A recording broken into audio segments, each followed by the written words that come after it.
Welcome to the Student Success Coach podcast. This is episode 3.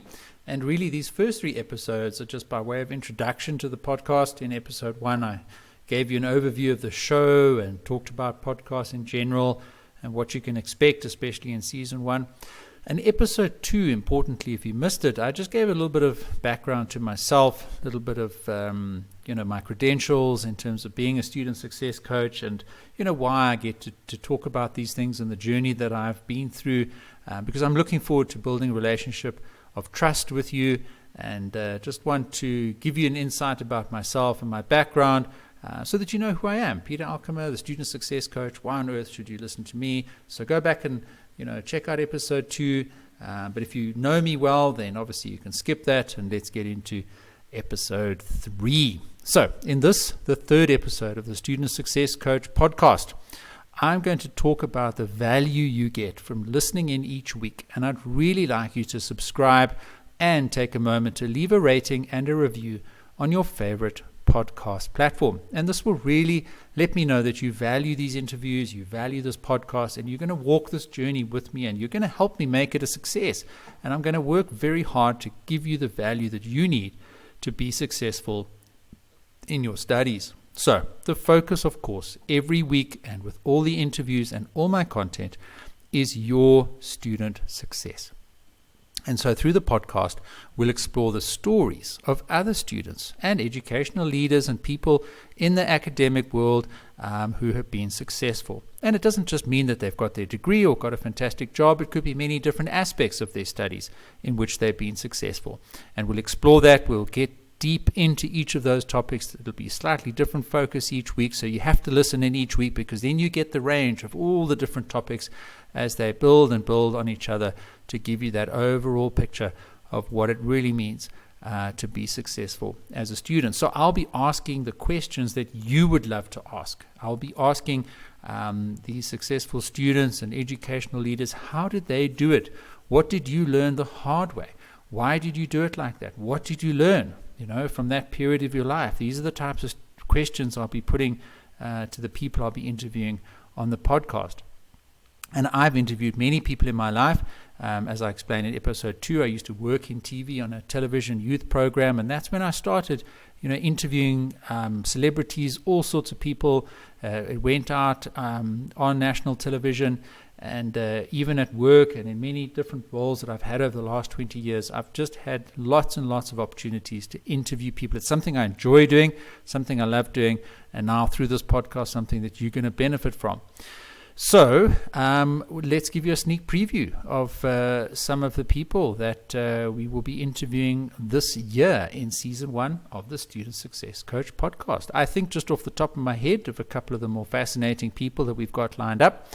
There's the PhD student, a mom who says that she had to rock her 6-month-old baby in her arms, literally while she was typing up her thesis at the same time. So I'm sure that if you are a mom and you've been studying part-time and you've had young children, you can relate to that. And interestingly, that was during her master's. And in the interview, if you listen in, you'll hear me then ask her, well, now that she's busy with her PhD, I would presume that her family life hopefully was a little bit easier, and that baby had grown up a little bit, but she said no, she had twins 6 months ago. So she has a busy family life, but she manages it. And listen into that particular interview to find out all about her story. And then a wonderful interview is with an old colleague of mine who is a graduate of Oxford. He's also a fantastic business leader, and he dishes up all the inside secrets about studying at Oxford, the incredible people that he met there, and you'll hear from him really why Oxford is the most prestigious university in the world. And of course, there's many other stories that he has to tell. I think he has about 3 or 4 other degrees, and as I said, very, very successful in the business world as well. And you'll hear from him in the interview. It took him until his mid-40s before he really found what he was interested in and what he wanted to focus his academic career on. And then again, just thinking through the wonderful people that we've got lined up for the first season of this podcast. Also another colleague of mine, a gentleman by the name of Pie Pacifique, and he fled the Rwandan genocide as a boy. He saw his mom being shot and he had an incredibly hard life growing up, and he tried to get to Madagascar, and then he tried to get to Tanzania, and he ended up in Durban as a car guard on the streets. And he tells the story of how he would see the students coming and going from the university, and he was guarding the cars in the car park of the university, and he really yearned to have the same opportunities as they do, even just to hold a student card and to be able to walk through a turnstile was a dream that he went after. And if you listen to the whole episode, you will hear his wonderful story. He went on to become a Nelson Mandela Rhodes Scholar, which is, of course, a very prestigious title, and he's now the head of a business school and travels across Africa. So listen into that episode. And then my friend Stacey, she has 4 degrees from Wits University in Johannesburg, and I ask her about her student journey, and she has some incredibly wise words to pass on, and really she inspired me with her journey, and you will be inspired by listening in to that episode as well. Now, interestingly, she is also the president of the convocation at Wits, so she has a massive role in terms of representing all the students, the alumni, and she sits on the Senate of the university. And something that's come up many times when I coach my students is just obviously affordability of licenses, things like EndNote and NVivo and qualitative data analysis tools and many others, some of which the university are able to provide free licenses. But in the interview, I specifically asked if she could make a proposal to the Senate that many more software tools that students need are made available for free. And I think that universities should make arrangements with these software companies for those software companies to provide a lot more student licenses for students to do research and to do their studies, rather than having to get by with manual tools. And it just helps us as students, helps our lives a lot. So that was one of the things that I challenged Stacey with. So listen into that episode and you'll hear the exchange that we had. And really in all of these interviews, I use my own experience of being a student. And you can't really ask somebody about their journey if you haven't walked a similar journey, if you haven't got experience in something similar to what they've been doing. So I use my experience. I've talked about in the previous episode, what I offer as the Student Success Coach podcast. It's courses, it's community, it's coaching, and my experience of coaching students both one-on-one and on YouTube in the live webinars, of presenting material, in my courses, and understanding what students really value and how I've been able to help them achieve their goals through those courses. I draw on all of that experience and knowledge of what really drives student success. To ask these people the tough questions, to draw on their experience and bring it to you in every episode of this podcast, which is now launched January 2021, really exciting. And episode 3, just giving a sneak peek preview of some of the students that are coming up on the show this year. One of my favorite questions that I ask people, I ask these successful students, is what they wish they knew earlier in their student journey. Now imagine if you could ask successful students that have insights or are studying in a similar way or field or topic or using a similar method to you, etc. And you had the opportunity to ask them what they wish they knew at the beginning. And they've been through this. They've maybe made some bad decisions, had some failures, learned things the hard way. And now you've got the benefit to listen into these interviews and hear me ask the question so that you can take advantage from their learnings that might have been tough for them, but that you now don't have to waste time to go and try and implement and to put into place to get the advantage from. So you won't go wrong if you listen in and you apply what you've learned and you take this advice on the chin and you put it into practice in your studies. Now, some of my interviews are with part-time students, and a big topic with part-time students is, of course, how to balance work, studies, and home life. One of the powerful interviews was with Yolandi, who has young kids and a family life and a big career, and she says that she has a blank space on her wall, and that's where her PhD degree certificate is going to go. And so that is motivation for her to fill that blank space with that degree certificate. And every late night or early morning or tough deadline that she's got to meet, she looks up at that blank space and she visualizes that her PhD certificate is going into that space. So listen in to her story. You'll be inspired. As I say, demanding job, 2 young kids at home, but just getting into doing a PhD, and so far really doing very well. So listen in to Yolandi's interview.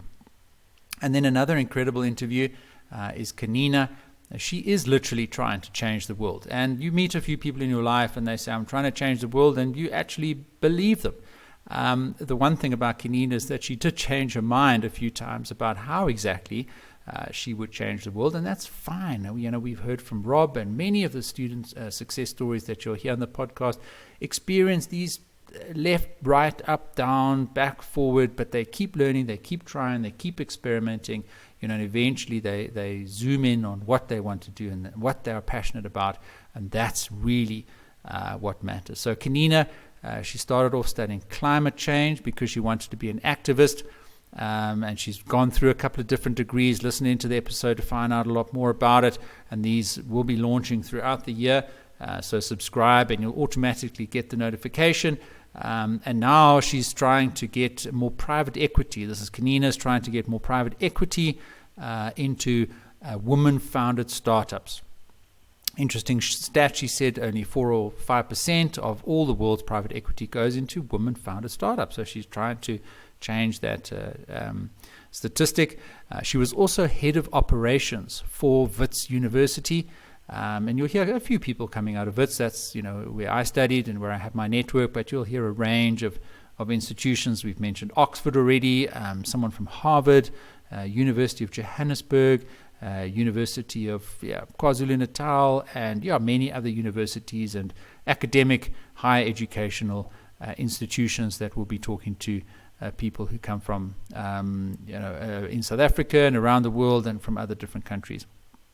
So, of course, I asked Kanina because she was head of operations at Wits during the Fees Must Fall period, when if you were in tune with that process that happened in South Africa, and that period of time was quite disruptive and traumatic, and obviously important for us to solve these affordability issues for students, and she gives us the inside track on exactly what happened at that time.